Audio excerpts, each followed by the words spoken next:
بالله من الشيطان الرجيم بسم الله الرحمن الرحيم الحمد لله الحمد لله وبه نستعين على أمور الدنيا والدين والصلاة والسلام على سيدنا محمد وعلى آله وصحبه أجمعين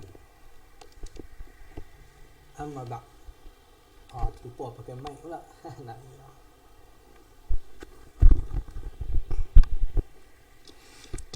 okey baik.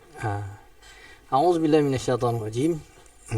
Kita terus masuk sambung pada muka surat. Kita pada muka surat bermula muka surat 35. Muka surat 35. Berkata Nazim rahimahullah taala, Syekh Sulaiman Al-Jamzuri rahimahullah taala, "Sammaituhu bi tuhfatil atfali an syaikhina al-mihi dzil kamali."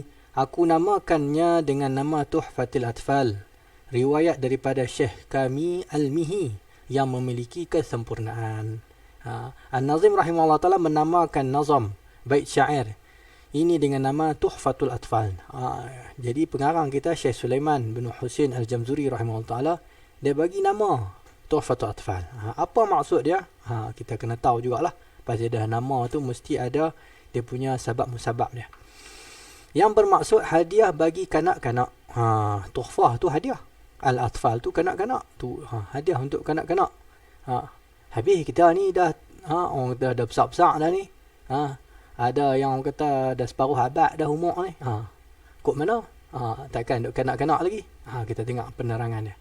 Kanak-kanak ialah siapa yang belum balik. Yang maksud kanak-kanak ialah yang tak balik lagi. Tu yang kita sebut kanak-kanak lah. Dan boleh dipahami bahawa kanak-kanak di sini ialah orang yang belum mencapai darjat kesempurnaan dan kepantangan dalam ilmu tajwid, seperti mana kanak-kanak belum mencapai kesempurnaan dan kematangan pada umur. Jadi kiah kot tu. Kiah kot tu. Jadi tu Tuhfatul Atfal ni kalau kanak-kanak tak sampai umur ke. Begitu juga apa kanak-kanak yang di sini ialah tak matang lagi. Kalau kanak-kanak yang orang kata dari sudut biasa ni, yang kita faham secara adatnya kanak-kanak ialah tak matang lagi. Tak matang tu kira budak-budak lah. Kita panggil kanak-kanak. Tapi tak matang dalam ilmu tajwid pun dipanggil sebagai kanak-kanak. Tak matang. Ilmu tajwid tak matang lagi. Jadi inilah kitab dia. Hadiah kepada orang yang belum matang tajwid, kitab dia ni. Tuhfatul Atfal. Okey, baik. Tetapi Syekh Sulaiman Jamzuri rahimahullah ta'ala dalam kitab beliau Fathul Aqfal bisyarih Tuhfatul Atfal. Kitab beliau ada yang dia syarah sendiri. Dia buat matan ni Tuhfatul Atfal dan dia syarah pula. Nama dia Fathul Aqfal. Dia kata apa dalam kitab syarahan dia ni? Kita tengok kitab syarahan dia baru kita tahu, kita jelas apa dikehendak Syekh Sulaiman Jamzuri itu sendiri. Dia kata di sini ialah yang mengatakan yang dikehendaki daripada atfal ialah seperti aku di dalam seni ini. Tu kata-kata Syekh Sulaiman. Yang kata atfal di sini, aku bukan tala kat orang lain, aku bukan tala kat hampa, kata hampa tak matang, tetapi seperti aku. Dia kata siapa aku ni yang tak matang lagi ilmu tajwid ni. Dalam pada dia tu alim qiraat, dalam pada dia ada kitab buat kitab tajwid lagi. Dia boleh kata dia tak matang tajwid. Dia kata ni aku buat yang kecil-kecil ni, aku yang tak matang ni. Dia kata dia kata seperti aku. Siapa yang anggap macam aku, dia lah dia yang hadiah ni untuk dia. Macam mana aku geng-geng maknanya aku yang tak matang tajwid, dan juga siapa-siapa yang anggap dia tak matang tajwid, mainlah mengaji. Ini hadiah untuk apa? Mengaji Tuhfatul Atfal. Dia kata di dalam seni ini kerana tawaduk. Jadi tawaduknya Syekh Sulaiman Jamzuri, dia anggap bahawa dia tu tak matang tajwid lagi. Sedangkan beliau rahimahullah seorang yang cukup mahir dalam ilmu Al-Quran dan qiraat. Dia ni alim besar lah, ditontor. Bahkan beliau juga mengatakan an syaikhin al-mihi, daripada apa dia yang diriwayatkan daripada pelajaran yang dipelajari daripada guruku Syekh Nuruddin Ali bin Umar Al-Mihi rahimahullah ta'ala. Satu lagi tanda dia tu tawaduk. Dia bukan saja menamakan Tuhfatul Atfal dengan nama orang kata yang tak matang, dan yang dia tujukan yang tak matang dalam ilmu tajwid itu, atfal itu dia tujukan kepada diri sendiri. Yang kedua dia kata apa yang aku karang ni bukan daripada ilmu aku, an syaikhina, daripada guru kami. Guru kami yang duk ajak ni, nama syekh dia apa? Al-Mihi. Nuruddin Ali bin Umar Al-Mihi rahimahullah ta'ala. Dan bukannya daripada ilmu aku atau kepandaian aku. Ni kata ni apa kata-kata beliau dalam syarahan dia lah, Fathul Aqfal tu. Apa ada boleh rujuk. Ni cuma gini kita translate dalam bahasa Melayu. Al-Mihi, Al-Mihi di sini siapa? Al-Mihi di sini ialah Al-Imam Al-Alim Al-Allamah Al-Habrul Bahr Al-Fahamah Syekh Nuruddin Ali bin Umar bin Hamd bin Umar bin Najib bin Fanish Al-Mihi rahimahullah ta'ala. Nama dia Nuruddin. Nama dia Ali bin Umar lah. Nuruddin tu dia punya kunyah dia, gelaran dia. Dia bukan kunyah, dia lakop kan. Al-Mihi tak apalah. Al-Mihi ni nisbah kepada kampung Al-Miyah. Miyah. Kampung Miyah yang berhampiran dengan Shibin Al-Qum Al-Manufiyah di Mesir. Siapa yang pernah mengaji Mesir mungkin tahu kata Shibin Al-Qum ni kat mana. Shibin Al-Qum di Manufiyah. Dan salah satu daripada negeri di Mesir ada tak silap dekat 30 negeri kot. Ustaz Faisal tahu kot. Lepas tu antaranya Manufiyah, ada Ghorbiyah tu ibu negeri dia Tonto. Kalau Shibin Manufiyah ni ibu negeri Shibin Al-Qum di Mesir. Dia lahir maknanya ni lah duk negeri lain lah. Mana Syekh Sulaiman Jamzuri ni duk di Tonto. Syekh Mihi ni dia asal daripada Manufiyah. Tapi sebenarnya kita tengok dia mengajar di Tonto dan juga dia mengajar di Azhar Mesir, di Kairah. Dilahirkan pada tahun 1139 Hijrah. Pernah berkhidmat untuk ilmu di Masjid Al-Azhar. Dia pernah mengajar Masjid Azhar. Syekh Mihi ni dia mengajar Masjid Azhar di Kairah. Kemudian berpindah ke Tonta atau nama baru ni, nama sekarang ya Tonto, dan mengajar di Masjid Ahmadi, Masjid Sidi Ahmad Badawiyah di Tonto tu. Di situ pun menjadi pusat ilmu juga pada ketika dulu. Cuma lah ni dah tak ada ilmu yang ada pengajian lebih kepada di Masjid Al-Azhar saja. Kalau ikut dulu banyak masjid yang ada pengajian ilmu. Lah ni dah tak apa hidup macam tu. Tapi bagaimanapun orang dok mengaji juga, ada yang jenis pergi rumah dan sebagainya. Jadi dia mengajar di Masjid Ahmadi Tonto tu, ilmu tajwid dan ilmu lain. Dan wafat pada pagi Rabu 14 Rabiul Awal tahun 1204 Hijrah. Dan dimakamkan di Masjid Sidi Marzuq di Tonto Mesir. Ada ni. Ada saya dan beberapa kawan saya, Syekh Zaino dan Ustaz pernah ziarah makam Sidi Al-Mihi. Umar bin Ali bin Umar Al-Mihi. Zal Kamali. Ni jadi perbahasan sedikit. Setengah orang yang orang kata yang geng-geng mutasyaddiq ni. Yang geng mutasyaddiq, geng-geng yang orang kata miring pendapat dia atau miring pandangan dia ke arah Wahabi. Dia mempetikai Syekh Sulaiman ni memuji Syekh Mihi dengan Zil Kamali, mempunyai kesempurnaan. Dia kata apa ni, dia kata la kamalu illa lillah, tak ada kesempurnaan melainkan bagi Allah Subhanahu Wa Taala. Ambil sampai tara tu. Maknanya kata apa Syekh Sulaiman ni puji kata Syekh Mihi ni Zil Kamali. Kata dia memang puji sungguh Syekh Mihi ni. Maknanya dia dari segi segala orang kata dari segala sudut, keilmuannya, daripada segala adab dia, dari segi dia punya akhlak dia dan sebagainya. Maknanya dia mempunyai kesempurnaan. Kesempurnaan sebagai seorang Muslim yang bertakwa. Jadi sebab tu Syekh Sulaiman Jamzuri puji Zulkamali. Dan makam Syekh Mihi ni pun di antara makam wali min awliya yang diziarahi untuk mengambil berkat di Tonto tu. Jadi dia setengah-setengah ni dia tak puas hati lah. Orang kata ni apa ni, dia kata ni pasal dia pun tak puas hati juga pasal pasal Syekh Sulaiman Jamzuri ni dia jenis tarikat sikit. Dia jenis tarikat sikit. Okey, baik. Ala kulli hal, matan dia masyhur. Matan dia Syekh Sulaiman Jamzuri ni matan dia masyhur dan dipelajari. Tetapi apa yang kita nak katakan di sini ialah kesempurnaan pada setiap ahwal dalam semua keadaan. Kesempurnaan di sini boleh kita katakan sebagai kamalul majazi. Majaz ya, bukan kamal hakiki. Yang kamal kesempurnaan yang hakiki hanya bagi Allah Subhanahu Wa Taala. Allah Taala yang sempurna segala-galanya. Manakala manusia ni, kalau kita kata manusia tu pemurah, pemurah dia dipinjam daripada Allah SWT. Mana majazi lah. Daripada memurahnya Allah, Allah Ta'ala mewujudkan hamba-hamba dia yang pemurah. Daripada Allah Ta'ala sempurna, Allah Ta'ala mewujudkan hamba-hamba dia yang mempunyai kesempurnaan. Sebagai seorang makhluk lah. Kesempurnaan cara makhluk lah. Okey, baik. Bukan kesempurnaan macam Tuhan tu. Kesempurnaan cara makhluk. Okey, baik. Seterusnya Syekh Sulaiman Jamzuri kata apa? Arju bihi an yanfa'at tullaba wal ajra wal qabula was sawaba. Aku berharap pada nazam ini manfaat untuk penuntut ilmu dan mendapat balasan, penerimaan dan pahala di sisi Allah SWT.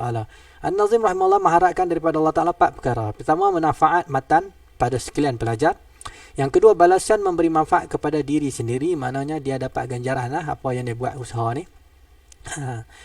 Yang ketiga, penerimaan atas mujahadah hasil karangan setiap yang mengambil terhadapnya. Mudah-mudahan orang terima dan Allah terima. Mudah-mudahan orang terima dia buat ni, kerja dia buat. Dan keempat, pahala yang berlipat ganda yang berterusan. Itu yang diharapkan oleh Syekh Sulaiman Al-Jamzuri rahimahullah ta'ala pada bait ini. Allahumma salli ala Sayyidina Muhammad. Ada burung duk main kat tingkap tu. Saya pun terkejut tengok. At-tullab arju bihi an yanfa'at tullaba. At-tullab di sini ya tak boleh dibaca dengan dhammah, tullab dan juga tallab dengan fathah. Tullab jam'u talib. Tullab jamak kepada talib, tullab. Tullab. Siapa mengaji Arab dia tahulah jamak taksir kan. Atau dengan fathah tallab. Tallab dengan fathah ni untuk mubalaghah. Maknanya dia ni betul-betul menuntut, iaitu talib. Yang betul-betul menuntut, maknanya penuntut yang sungguh-sungguh menuntut. Tallab. Fathah. Kalau tullab jamak kepada talib. Tu biasa-biasalah. Boleh baca dua baris.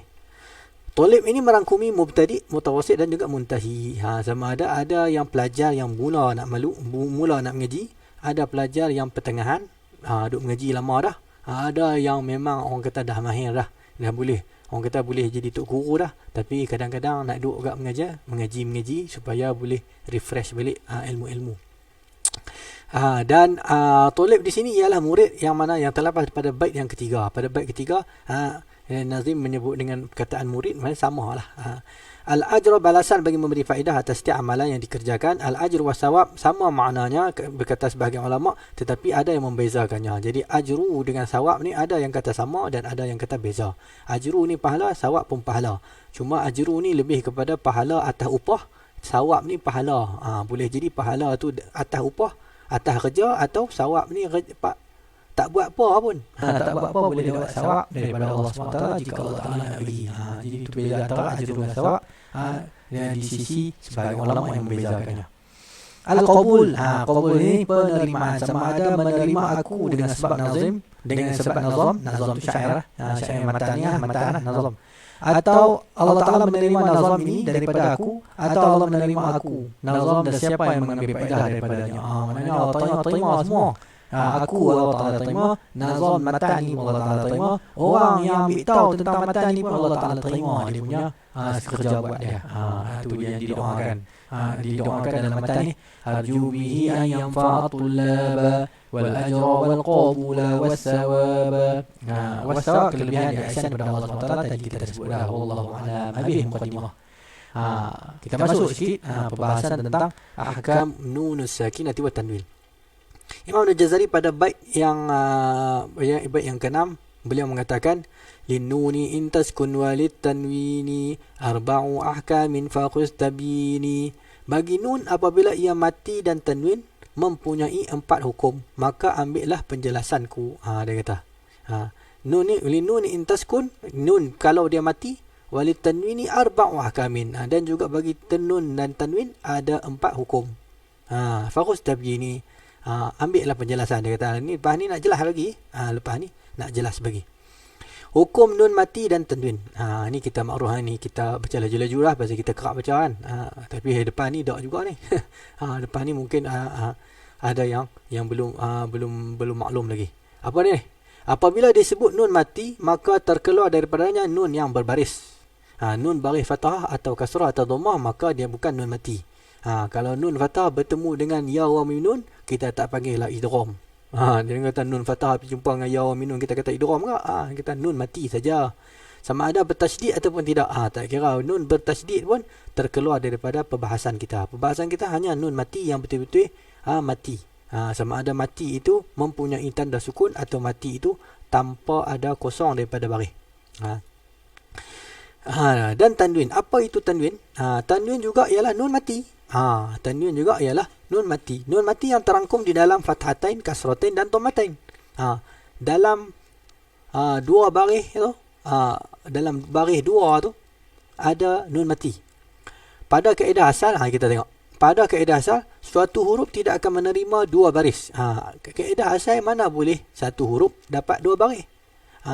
Mana boleh baca, maknanya contoh kita kata ya, Bismillah, pada masa baca nak baca basmalah.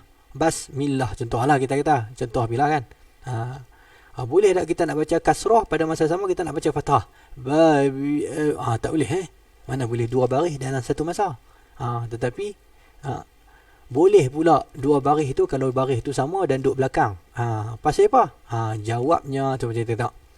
Satu huruf tidak akan menerima dua baris. Jadi apakah fathatain, kasratain dan dhammatain? Satu huruf mana boleh terima dua baris? Mesti salah satu saja. Begitu juga tak boleh ada sukun dan baris pada masa yang sama. Dekat situ bismillah, sama kita nak buat fathah juga. Jadi sukun pun nak sukun, fathah baris pun nak baris, jadi tak boleh nak bunyi. Mesti salah satu. Tapi dekat tanwin ni ada dua baris kot mana? Fathah pertama merupakan alamat bagi baris. Kan dia ada dua baris. Yang pertama tu alamat. Dan yang kedua tu pula alamat bagi nun. Alamat bagi nun. Contohnya kita kata apa? Contohnya Muhammadan. Perkataan Muhammadan. Muhammadan, baris fathah yang pertama adalah baris kepada dal tu. Baris tu kerana pasal kita bariskan dia dengan baris fathah Muhammadah. Yang mai satu lagi tu apa? Asalnya ialah daripada jelmaan nun yang ditukar. Dia asal Muhammadan. Nampak? Muhammadan. Cuma sebut Muhammadan. Muhammadan tak ada, bukan ada sebut nun dah belakang. Wahai tak ada pun perkataan nun pada perkataan Muhammadan tu. Tak ada perkataan, tak ada huruf nun pun. Tapi kita pergi sebut. Pasal apa? Dia adalah nun yang ditukarkan menjadi tanwin. Maknanya kita sebut nun tapi kita tulis dengan baris yang kedua. Dialamatkan dengan alamat fathah yang kedua, menjadikan dia fathatain, dua fathah. Itu. Begitulah yang kasrah dan juga dhammah pun semua sama. Muhammadan ke, Muhammadin ke, Muhammadun ke, semua ada bunyi nun belakang. Jadi nun mati itulah yang bertemu dengan seterusnya yang menyebabkan hukumnya sama seperti mana nun mati yang tertulis di dalam mushaf. Jadi tanwin yang tidak ditulis dengan nun mati pun hukum sama macam nun mati yang tertulis di dalam rasam. Tanwin ni maknanya dia adalah nun mati yang tidak tertulis tetapi dibaca. Okey, baik. Nampak persamaan. Kadang-kadang orang pening nak pasal nun mati dan tanwin ni boleh sekali. Mana nampak tak sama kan? Tapi sebenarnya tanwin tu pun nun mati sebenarnya. Tanwin tu pun nun mati. Beza antara nun mati dan tanwin. Tapi walaupun ada beza sikit. Beza dia kat mana? Jadi kita tengok ni. Nun mati ialah nun asli yang terdapat pada isim, fa'il dan huruf. Nun asli. Sama ada di awal, di akhir atau di tengah atau di akhir. Itu yang kedua. Itu beza yang kedua. Beza pertama, dia nun asli. Yang kedua, dia berada di semua keadaan. Awal, tengah, akhir. Yang ketiga, sabit pada resam dan lafaz. Maknanya resam ditulis dengan nun. Nun mati memang ditulis dengan nun kan. Mana tak? Nun mati mana boleh tak tulis? Kena tulis. Tulis nun tu. Dan lafaz. Tulis, sebut pun sebut. Nun mati. Jadi ditulis dan disebut. Ketika wasal dan waqaf. Maknanya wasal pun kita baca nun mati. Waqaf pun kita waqaf dengan nun. Okey, baik. Manakala tanwin pula ialah nun mati tambahan. Dia tambahan ya. Kalau tak buh tu pun orang kata kalau tak buh nun Muhammadan, contoh Muhammadan, atau kita kata Muhammadun lah, kita ambil rafa'. Pasal dalam keadaan tu kita kata rafa'. Hadza Muhammadun. Muhammadun, kalau kita tak buh nun pun Muhammad. Maknanya mafhum. Kita jelas, kita tahu kata Muhammad tu apa? Nama. Satu nama. Nama kepada Nabi akhir zaman. Atau nama kepada orang-orang tertentu contohnya kan, yang ada sekeliling kita, ada Muhammad, ada Muhammadun.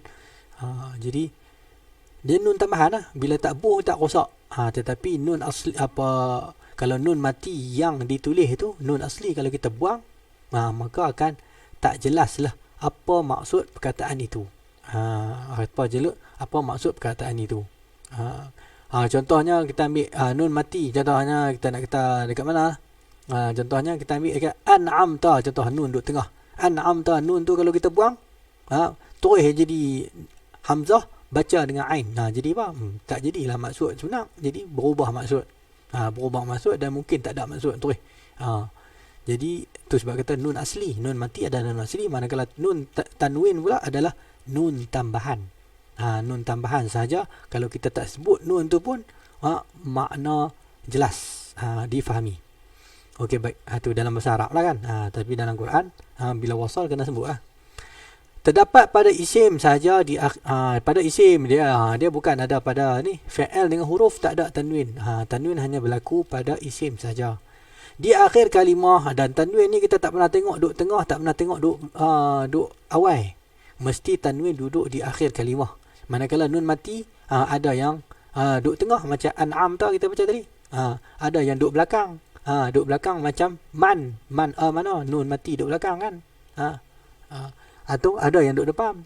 Duduk depan contohnya contoh inkasaro. Inkasaro tu kira duduk depan lah kan. Pasal alif tu ketika mana kita wasal, alif tu tak dibaca. Okey, baik. Di akhir kalimah sabit pada lafaz. Maknanya dia lafaz tanwin, nun mati dalam tanwin ni hanya dibaca saja, tapi tak pernah ditulis. Yang kita tulis tanwin, kita tulis baris, tapi nun tu kita tak tulis nun. Ketika wasal saja, dan nun mati ni pun ada tanwin ni pun, nun mati dalam tanwin hanya dibaca ketika wasal. Kalau kita waqaf Muhammad, habis, tak bunyi dah nun. Muhammadan jadi Muhammada, habis tak bunyi dah nun. Tak bunyi dah nun ketika waqaf, tak bunyi. Dia hanya bunyi ketika wasal. Muhammadan, Muhammadin, Muhammadun. Okey, baik. Itu beza antara nun mati dan juga tanwin. Okey. A'udzubillahi minasyaitanir rajim. Dan yang seterusnya, walaupun berbeza tetapi hukum kedua-duanya tetap sama. Hukum sama. Walaupun ada beza antara nun mati dan juga tanwin, hukum tetap sama. Hukum tak ada masalah di situ. Cuma berbeza ulama. Jumhur mengatakan hukum nun mati dan tanwin ini ada 4 hukum. Dia kata mempunyai 4 hukum: izhar, idgham, iqlab dan ikhfa. Di sisi jumhur.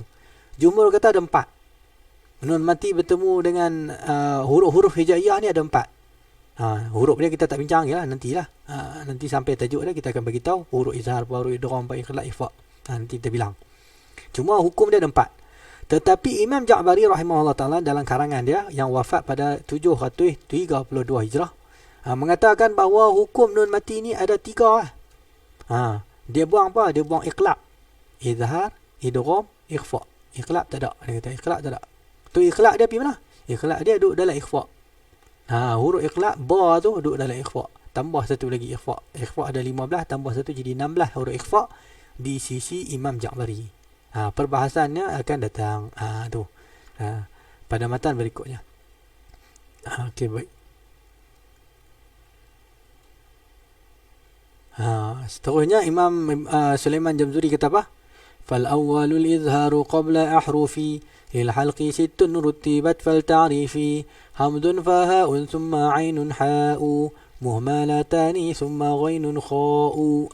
Ni contoh izhar ni. Contoh izhar. Kita baca bilah izhar ni. Tak banyak pun. Maka yang pertama ialah izhar apabila nun mati atau tanwin terletak sebelum daripada huruf-huruf hijaiyah. Huruf-huruf halqi. Ada sambungan dia kan. Sebelum daripada huruf halqi. Maknanya nun duduk sebelum huruf halqi. Atau tanwin duduk sebelum daripada huruf halqi. Maknanya bertemu lah. Nun bertemu dengan huruf halqi. Atau tanwin bertemu dengan huruf halqi yang 6.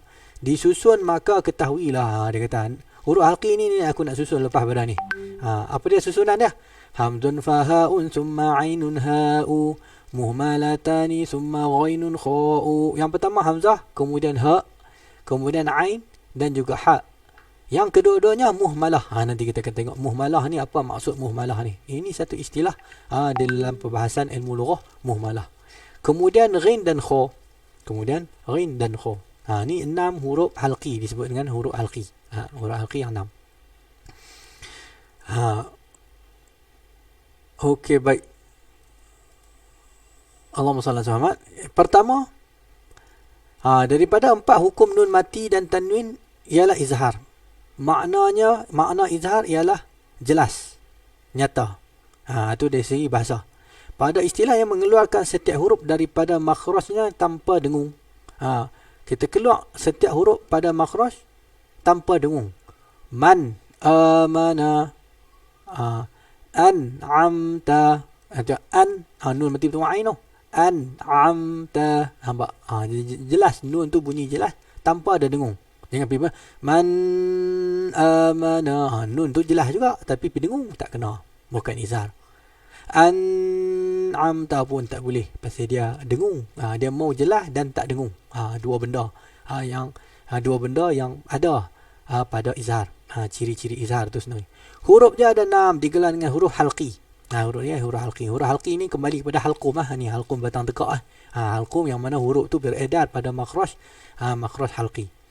Disusun mengikut turutan makhraj. Jadi Syekh Sulaiman Jamzuri ni walaupun dalam matan kita ni tak ada cerita makhraj dan juga sifat huruf, tetapi beliau memuatkan sedikit sebanyak maknanya istifadah yang mana kita dapat perbahasan makhraj secara tak formal. Iaitu dia susun huruf izhar ini secara ikut turutan halqi. Yang pertama sekali duduk bawah, bermula daripada bawah dipanggil sebagai aqsal halqi, keluar daripadanya huruf hamzah dan juga ha. Duduk bawah ni. Macam mana kita nak tahu makhraj ni? Biasanya yang paling mudah sekali kita buh syaddah dan alif sebelum padanya. Kita tak sini makhraj hamzah. Begitu juga duduk bawah ni. Aqsal halqi. Manakala tengah pula wastul halqi. Wastul halqi ni kena dengan ni lah. Kena dekat orang kita ni biji halqum ni. Boleh kata biji halqum kan. Memang biji halqum pun. Kena dekat biji halqum ni. Keluar daripada ain dan juga ha. Kalau kita pegang ni rasa bergetak pasal apa bergetak? Kerana di situ tekak kita ni dia jadi macam rapat. Dia jadi rapat gitu. Tu suara pun dengar macam teran. Pasal teran tu pasal apa? Pasal kita sedang merapatkan salur halqum kita supaya menghasilkan huruf. Kalau tak rapat tu tak bunyi lah. Dia kena rapat. Rapat baru jelas bunyi. Nampak? Dia rapat itu. Hamzah tadi dia rapat ke bawah. Dia rapat bawah. Manakala adnal halqi yang paling atas pula keluar daripadanya ghin dan kha. Dia akan rapat ke bawah atas ni. Halqum kita dah rapat tu. Akho. Dia akan jadi macam nak keluar ke ha kan. Dia duduk atas ni. Duduk atas ni. Atau orang kata belah dalam dagu. Ni dagu. Janggut tak nampak. Tak nampak janggut lindung. Duduk belah dalam dagu ni. Bawah ni. Kalau pegang tu dia rasa bergetak. Celah tu lah. Di belah bawah. Bawah sikit. Dipanggil dengan nama adnal halqi. Jadi ada aqsal halqi, wastul halqi dan juga adnal halqi yang di atas. Muhmalatan. Tadi kita kata lah. Muhmalah ni apa makna ni? Istilah muhmalah ni. Yang dimaksudkan dengan muhmalah ialah dua huruf muhmalah, yang ini huruf ain dan ha. Muhmalah ialah istilah bagi huruf yang tiada titik. Ini istilah. Istilah huruf yang tak ada titik dipanggil sebagai huruf muhmalah. Lawan dia ialah huruf mu'jamah. Huruf mu'jamah ialah huruf yang ada titik. Mu'jamah ni ambil daripada perkataan ajam. Maknanya orang ajam tak kenal sebab tu buh titik.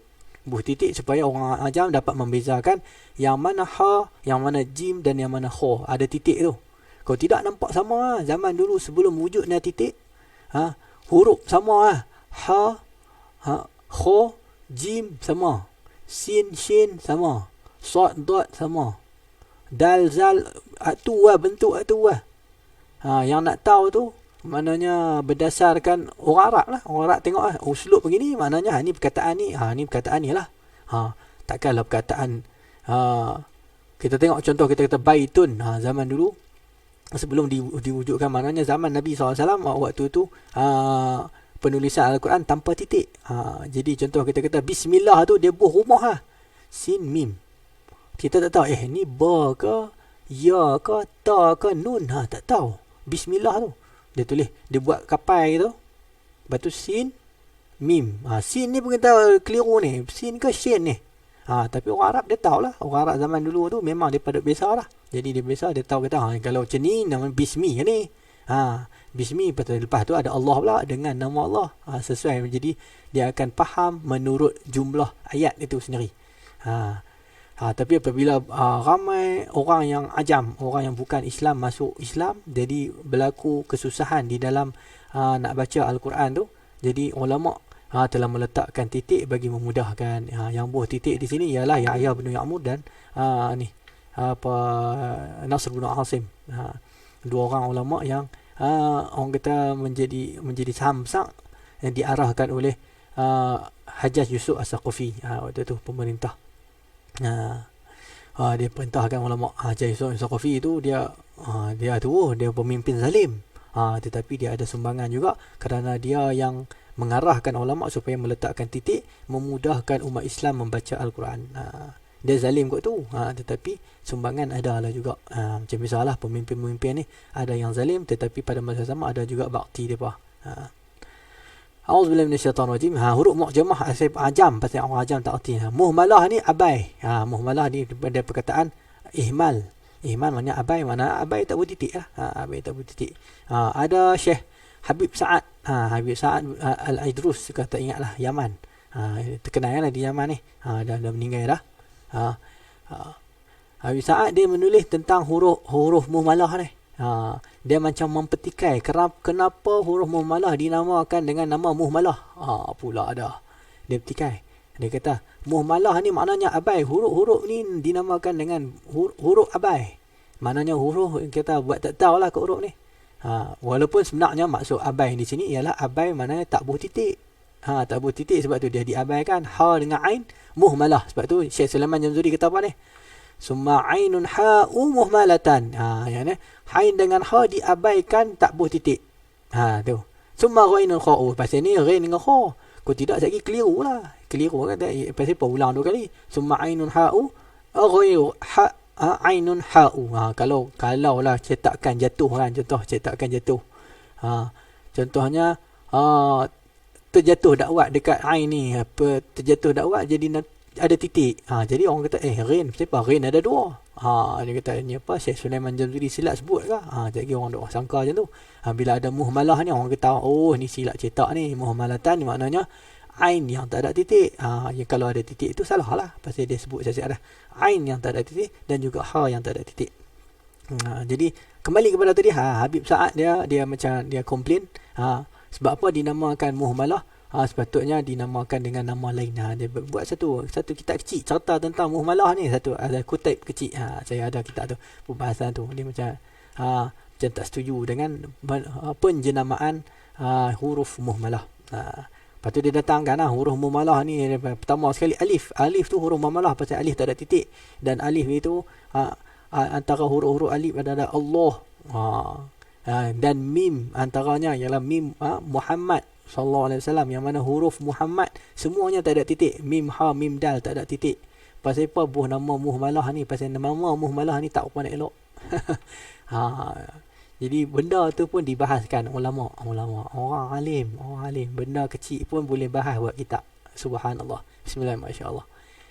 Tak apalah, tu berbahasan lah. Jadi bila kita baca tu kita nampak perkembangan ilmu berlaku. Setiap huruf terdapat 3 jenis contoh. Setiap huruf ada terdapat 3 jenis contoh pertemuan dalam satu kalimah, 2 kalimah dan juga tanwin dalam 2 kalimah. Ini contohnya. Ini contoh. Okey, baik. Saya rasa cukup dekat ni dulu. Contoh nanti kita akan baca pada pertemuan esok hari insya-Allah pada jam 5:15. Kita esok hari Selasa kita buat 5 suku. Kita buat awal sikit. InsyaAllah SWT. Takat itu saja, aqulu qawli hadza wa astaghfirullah li wa lakum. Wassalamualaikum warahmatullahi taala wabarakatuh. Dan kita tutup majlis dengan tasbih kifarah dan surat al-Asr. Subhanakallahumma wa bihamdika asyhadu an la ilaha illa anta astaghfiruka wa atubu ilaik. Bismillahirrahmanirrahim. Wal 'asri innal insana lafi khusrin illa alladhina amanu wa 'amilus solihat wa tawassaw bil haqqi wa tawassaw bis sabr. Wassalamualaikum warahmatullahi taala wabarakatuh.